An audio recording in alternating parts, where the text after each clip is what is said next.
L'Ajuntament de la Seu d'Urgell presenta la Festa Major d'enguany amb algunes novetats destacades en la distribució d'activitats. El principal canvi és a l'Espai Casetes, on la carpa de concerts es desplaça a l'actual àrea d'autocaravanes. La mesura vol millorar la qualitat de vida dels habitatges de la zona i ampliar el nombre màxim de caravanes fins a 100. Dignificar l'espai de caravanes, dignificar en el sentit de donar-li més espai, millorant en qualitat, a nivell d'il·luminació, a nivell de sorolls, a nivell d'activitats, perquè també s'aposta per espais oberts on ells puguin lluir la seva pròpia programació.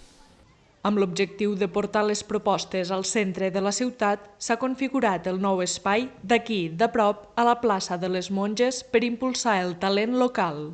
Com a novetat, hi haurà un concert de pagament el dissabte a la nit de Miqui Núñez.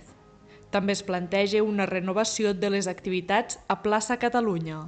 Noves propostes com per exemple un concert de gospel que es farà el divendres o un tribut als Beatles que es diu Abbey Road, que es farà el diumenge posterior a les Havaneres i que creiem que és una proposta que surt una miqueta de les que han hagut fins ara, que també continuaran sent perquè ens agraden, perquè creiem que formen part d'una mica la identitat de Plaça Catalunya. La programació comptarà amb gairebé un centenar d'activitats amb espectacles al carrer, concerts i teatre, entre altres.